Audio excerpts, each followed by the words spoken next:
रक्त बिंबाणु, इधर देखो सामने, रक्त बिंबाणु को बोलते हैं ब्लड प्लेटलेट्स, रक्त बिंबाणु या फिर ब्लड प्लेटलेट्स। आरबीसी का अन्य नाम था इरिथ्रोसाइट, डब्ल्यूबीसी का अन्य नाम था ल्यूकोसाइट और ब्लड प्लेटलेट्स या रक्त बिंबाणु का अन्य नाम होगा थ्रोम्बोसाइट। इनका अन्य नाम क्या होगा? थ्रोम्बोसाइट। ये किस में पाई जाती है रक्त बिंबाणु? प्लेटलेट्स किस में पाई जाती है? तो मनुष्य में पाई जाती है। प्लेटलेट्स किस में पाई जाती है? मनुष्य में। इनका आकार होता है 2 से 4 माइक्रोमीटर। रक्त बिंबाणु या प्लेटलेट्स की शेप कितनी होती है? 2 से 4 माइक्रोमीटर इनका आकार होता है। इसके अलावा अगर हम बात करें तो रक्त बिंबाणु या ब्लड प्लेटलेट्स होता है, इसके अंदर केंद्र क्या होगा? अनुपस्थित होगा। केंद्र क्या होगा? अनुपस्थित होगा। केंद्र होता है इसमें अनुपस्थित। इसके अलावा देखें तो इनकी संख्या, प्लेटलेट्स की संख्या कितनी होती है? तो प्लेटलेट्स की संख्या होती है 1.5 लाख से 4 लाख। बिंबाणु की संख्या कितनी होती है? 1.5 लाख से 4 लाख इनकी संख्या होती है। इसके अलावा देखो आपने पढ़ा होगा तो इनका कार्य रक्त का थक्का बनाने में सहायता करना। कार्य रक्त का थक्का, ब्लड क्लॉट करती है, रक्त का थक्का बनाने में सहायक होती है। अब रक्त का थक्का बनाने में सहायक रक्त का पार्ट कौन सा है? रक्त बिंबाणु है। लेकिन मैंने आपको बताया था कि रक्त का थक्का बनाने में सहायक प्रोटीन अगर आपसे पूछे तो वो कौन सी होगी? फाइब्रिनोजन। रक्त का थक्का बनाने में सहायक प्रोटीन कौन सी होगी? फाइब्रिनोजन। और रक्त का थक्का बनाने में सहायक कौन होता है? Blood platelets. इसके अलावा एक आपने नाम सुना होगा डेंगू बुखार। डेंगू ज्वर में सर्वाधिक कमी किसकी होती है? डेंगू ज्वर में सर्वाधिक कमी होती है प्लेटलेट्स की कमी होती है। डेंगू बुखार में सर्वाधिक कमी किसकी होती है? प्लेटलेट्स की होती है। और एक होता है मलेरिया, मलेरिया बुखार में सर्वाधिक कमी किसकी होती है? आरबीसी की होती है। और एक होती है वायरल बुखार, तीनों ही बुखार का रूप होती है। वायरल बुखार में सर्वाधिक कमी किसकी होती है? तो वो होती है लिम्फोसाइट की। देखो अगर आपसे पूछे कि डेंगू बुखार में सर्वाधिक कमी किसकी होती है तो आंसर होगा अपने पास में किसकी? प्लेटलेट्स की कमी होगी और रक्त बिंबाणु की कमी होगी। अगर आपसे पूछे मलेरिया बुखार में सर्वाधिक कमी किसकी होती है तो आंसर क्या होगा? आरबीसी की कमी होती है। और अगर आपसे पूछे कि वायरल बुखार में सर्वाधिक, वायरल बुखार के अंदर क्या होता है? तो लिम्फोसाइट की वृद्धि होती है। ठीक है ना? वायरल बुखार से संबंधित क्या होता है? लिम्फोसाइट संबंधित होगी। डेंगू बुखार से संबंधित क्या होगी? प्लेटलेट संबंधित होगी। और मलेरिया से संबंधित क्या होगी? आरबीसी संबंधित होगी। देखो सामने, डेंगू बुखार में सर्वाधिक कमी किसकी होती है? प्लेटलेट्स की कमी होती है। मलेरिया बुखार में सर्वाधिक कमी किसकी होती है? आरबीसी की होती है। और वायरल बुखार में क्या होती है? लिम्फोसाइट की वृद्धि हो जाती है। इसमें केवल वृद्धि होगी। मलेरिया बुखार में आरबीसी क्या होती है? कमी होती है। और डेंगू बुखार में क्या होती है? प्लेटलेट्स की कमी होती है। मतलब यहाँ पे प्लेटलेट की कमी होगी, यहाँ पे आरबीसी की कमी होती है। मलेरिया बुखार में और सिर्फ 10 में जब सांप काट जाता है या फिर मलेरिया बुखार, दोनों में क्या होती है? आरबीसी की कमी होती है। मलेरिया बुखार में आरबीसी की तो कमी बताई थी और साथ में आपको क्या बताया था? पलिया के आकार में क्या होती है? वृद्धि होती है। और वायरल बुखार में लिम्फोसाइट की संख्या में क्या हो जाती है? वृद्धि हो जाती है। अब रक्त बिंबाणु की अधिकता से कौन सा रोग होता है? ब्लड प्लेटलेट्स की कमी से तो कौन सा हो रहा है? डेंगू बुखार हो रही है। और बिंबाणु की अधिकता से कौन सा रोग होता है? तो थ्रोम्बोसाइटोसिस रोग होता है। थ्रोम्बोसाइटोसिस। डेंगू बुखार में सर्वाधिक कमी प्लेटलेट्स की होगी, लेकिन जब प्लेटलेट्स की संख्या अधिक मात्रा में बढ़ जाए तो उसके बाद में कौन सा रोग हो जाएगा? थ्रोम्बोसाइटोसिस। डेंगू बुखार होती है, इसके अंदर प्लेटलेट की कमी आ रही है, तो प्लेटलेट की संख्या को बढ़ाने के लिए इसका सेवन करना चाहिए, जैसे बकरी का दूध, भेड़ का दूध। इसके अलावा पलिया, ये पपीता के छिलके काम में ले जाते हैं, या फिर नारियल पानी, या फिर कीवी का फल। इनके सेवन से किसकी वृद्धि होती है? प्लेटलेट्स की संख्या में क्या होती है? वृद्धि होती है। मतलब बकरी के दूध पीने से, या फिर पपीता के छिलके से, या फिर नारियल के पानी से, या कीवी का फल खाने से क्या होती है? प्लेटलेट्स की संख्या में वृद्धि होती है। इसके अलावा एक क्वेश्चन आपके यहाँ से क्या आता है कि आरबीसी व डब्ल्यूबीसी का अनुपात कितना होता है? तो आरबीसी अनुपात डब्ल्यूबीसी बराबर होता है 600 अनुपात में।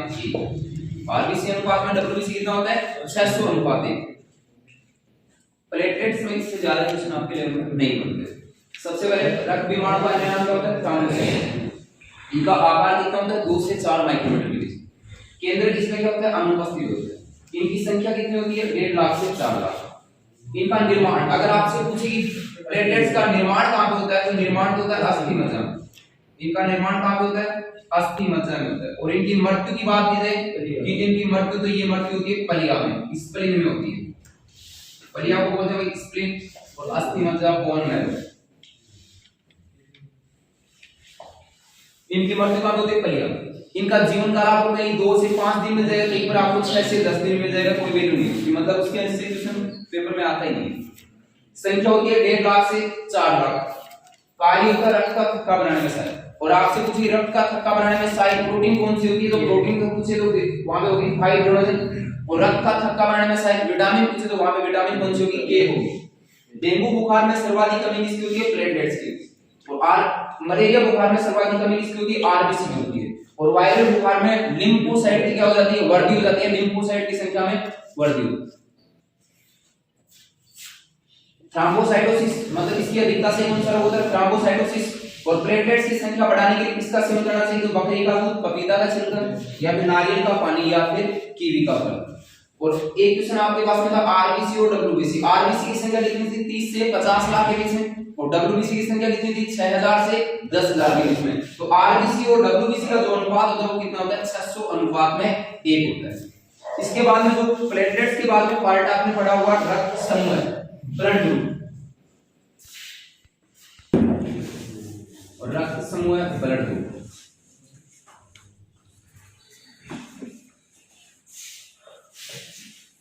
पहला जो होता है रक्त समूह की खोज किसके द्वारा की, रक्त समूह की खोज है वो किसके द्वारा की, तो वैज्ञानिक है कार्ल लैंडस्टीनर। Karl Landsteiner. रक्त समूह की खोज किसके द्वारा की, कार्ल लैंडस्टीनर द्वारा इसकी खोज की गई। रक्त समूह कौन कौन से होते हैं, तो ब्लड ग्रुप की बात करें तो एक होता है ए, एक होता है बी, एक ए बी, और एक कौन सा होता है ओ। रक्त समूह 4 हो गए, ए बी ए बी और ओ हो गया। अब देखो सामने रक्त समूह में भिन्नता का मुख्य कारण क्या होता है, तो उसमें उपस्थित ग्लाइकोप्रोटीन, मतलब एक तो होता है एंटीजन और एक क्या होता है एंटीबॉडी। रक्त समूह में भिन्नता का मुख्य कारण क्या होता है, ग्लाइकोप्रोटीन उपस्थित होती है जिसे हम बोलते हैं एंटीजन। और उसके विपरीत प्रकार की प्रोटीन और होती है जिसे हम क्या बोलते हैं, एंटीबॉडी। तो जो ब्लड ग्रुप भिन्न होते हैं किसकी वजह से होते हैं, एंटीजन की वजह से होते हैं। अब एक तो होता है सर्वदाता रक्त समूह किसे कहते हैं, एक आता है सर्वग्राही रक्त समूह किसे कहते हैं। तो देखो रक्त समूह ओ को सर्वदाता रक्त समूह कहते हैं, और रक्त समूह ए बी को सर्वग्राही रक्त समूह कहते हैं।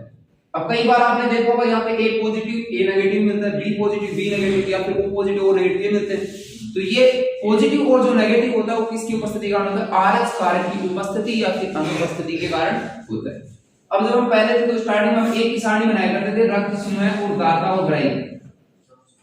रक्त समूह एक होता है दाता और एक होता है ग्राही। रक्त समूह ए बी ए बी और ओ। अब रक्त समूह ओ किस किस को दे सकता है, तो रक्त समूह ए को किसको देगा, ए को देगा, और इसके अलावा किसको देगा, ए बी को देगा। और रक्त समूह ए किसका रक्त ले सकता है, एक को ले सकता है ए का, और एक किसका ले सकता है, ओ का ले सकता है। बी रक्त समूह किसको देगा, बी को देगा और ए बी को देगा, और लेगा किसका, बी का लेगा और ओ का लेगा। रक्त समूह ए बी किसको देगा, तो केवल ए बी को देगा, और ले किसका सकता है, ए का भी लेगा, बी का भी लेगा, और ए बी का भी लेगा और ओ का भी लेगा। फिर रक्त समूह ओ आता है, किसको दे सकता है, ये ए को भी दे सकता है, बी को भी, ए बी को भी और ओ को भी। और रक्त समूह ए किसका ले सकता है, केवल ओ का लेगा। अब देखो सामने यहाँ पे ये सबको दे सकता है और ये सबका ले सकता है, मतलब रक्त समूह ओ को सर्वदाता और रक्त समूह ए बी को सर्वग्राही रक्त समूह कहते हैं। लेकिन इसका आंसर सही ये नहीं होता कि ये इसको दे सकता है और ये सबका ले सकता है, इसका कोई मतलब नहीं है। ये जो दाता और ग्राही होते हैं वो एंटीजन और एंटीबॉडी के आधार पर होते हैं, एंटीजन और एंटीबॉडी। एंटीजन और एंटीबॉडी कितने प्रकार की होती है, 2 प्रकार की। अगर आपसे पूछे कि एंटीजन कौन कौन से होते हैं, तो एंटीजन तो यहाँ पे आपके पास मिलेगा ए और बी, और एंटीबॉडी कौन सी मिलती है, ए और बी स्मॉल लेटर। तो जिस प्रकार का रक्त समूह होगा उसी प्रकार उसमें क्या होगा, एंटीजन होगा। यहाँ पे रक्त समूह कौन सा है, ए है, तो एंटीजन कौन सा होगा, ए। रक्त समूह कौन सा है, बी, तो एंटीजन कौन सा हो जाएगा, बी हो जाएगा। रक्त समूह कौन सा है, ए बी, एंटीजन कौन सा होगा, ए भी होगा और बी भी होगा, दोनों हो जाएंगे, ए और बी। रक्त समूह ओ के अंदर ना तो आपको ए दिखाई दे रहा और ना ही बी दिखाई दे रहा, मतलब इसमें एंटीजन क्या होता है, अनुपस्थित होता है। फिर रक्त समूह ए में एंटीजन ए है तो विपरीत प्रकार की प्रोटीन होती है जिसे हम बोलते हैं एंटीबॉडी। एंटीबॉडी कौन सी होगी, बी होगी। रक्त समूह में एंटीजन बी है तो विपरीत प्रकार की प्रोटीन कौन सी होगी, ए, मतलब एंटीबॉडी विपरीत प्रकार की होगी। अब इसमें ए भी आ गया और बी भी आ गया, मतलब विपरीत प्रकार की बची नहीं तो यहाँ पे एंटीबॉडी आ जाएगी, खाली हो जाएगी। अब इसमें कोई एंटीजन नहीं है, विपरीत प्रकार की प्रोटीन एंटीबॉडी होगी वहां पे, तो एंटीबॉडी दोनों हो सकती है, ए और बी। रक्त समूह है AB को सर्वग्राही रक्त समूह कहते हैं क्योंकि इसमें कोई एंटीबॉडी नहीं पाई जाती, और रक्त समूह O को सर्वदाता रक्त समूह कहते हैं क्योंकि इसमें कोई एंटीजन नहीं पाया जाता। एक होता है जीन, जीन के अंदर जीन कौन कौन से पाए जाते हैं, ये जीन आपके जीडी के लेवल में नहीं है लेकिन नर्सिंग वार्ड के लिए जीन भी पूछ सकते हैं। रक्त समूह कौन सा A है, तो अरे बात नहीं, बी है तो बी में एंटीजन तो जीन कौन सी होगी, एक तो होगी IB और एक कौन सा होगा I। रक्त समूह AB में एक तो जीन कौन सी होगी, एक तो जाएगी IA और एक हो जाएगी IB, IA और IB। रक्त समूह O है, इसमें एंटीजन कौन सी होगी, IO और IB, ये हो गई इसमें जीन। तो यहां से आपसे पूछे कि रक्त समूह O को सर्वदाता रक्त समूह कहते हैं क्यों, तो इसके अंदर कोई एंटीजन नहीं पाई जाती। रक्त समूह AB को सर्वग्राही रक्त समूह कहते हैं क्योंकि इसमें कोई एंटीबॉडी नहीं पाई जाती। अब एक होता है RH कारक या फिर RH फैक्टर, RH कारक या फिर RH फैक्टर।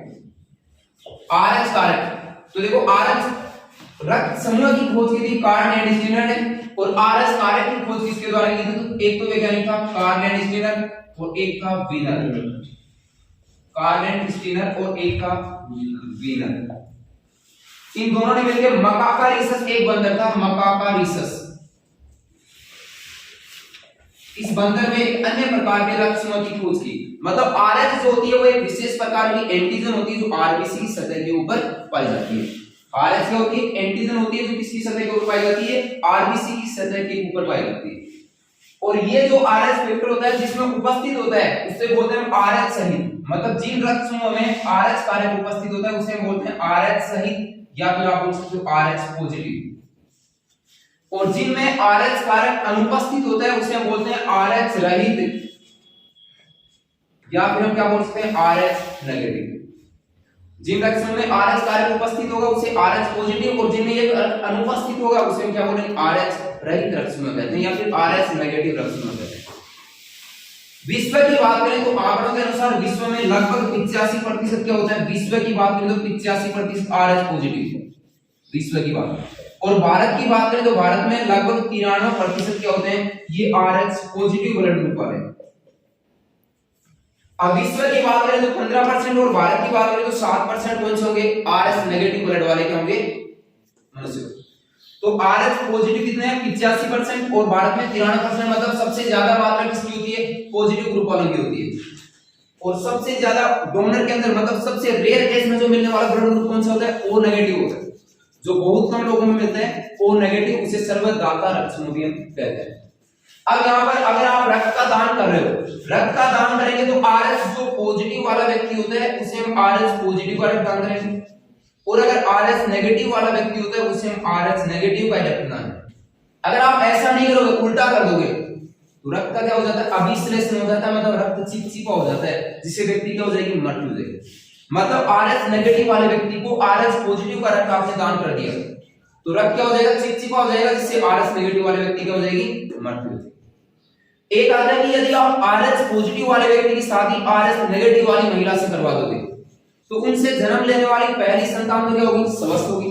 इसके बाद में जो भी संतान जन्म लेगी उसकी या तो जन्म के तुरंत बाद या फिर उसकी गर्भाशय के अंदर उसकी क्या हो जाएगी, मृत्यु हो जाएगी। या तो जन्म के तुरंत बाद उसकी मृत्यु होगी या फिर गर्भाशय में उसकी मृत्यु हो जाएगी। इस रोग को हम क्या बोलते हैं, एरिथ्रोब्लास्टोसिस फिटेलिस, एरिथ्रोब्लास्टोसिस फिटेलिस। इस रोग के बचाव के लिए महिला को पहली डिलीवरी के 72 घंटे के भीतर एक तो रोगन का टीका या फिर एंटी-डी का टीका लगाया जाता है। मतलब आरएच पॉजिटिव वाले व्यक्ति की शादी आरएच नेगेटिव वाली महिला से कर दी जाए तो उनसे जन्म लेने वाली पहली संतान स्वस्थ रहेगी। इसके बाद में जो भी संतान जन्म लेती है वो जन्म के तुरंत बाद या फिर गर्भाशय में उसकी मृत्यु हो जाती है। इस रोग को हम बोलते हैं एरिथ्रोब्लास्टोसिस फीटलिस। और इस रोग के बचाव के लिए पहली डिलीवरी के 72 घंटे के भीतर या तो रोगम का टीका लगाया जाएगा या फिर एंटीडी का टीका लगाया जाएगा। इसके बाद में आपका रक्त परिसंचरण तंत्र, इसके अंदर हृदय का पार्ट करो। ये हो गया अपना डब्ल्यूबीसी, आरबीसी और प्लेटलेट्स। बाकी होगा नेक्स्ट क्लास में।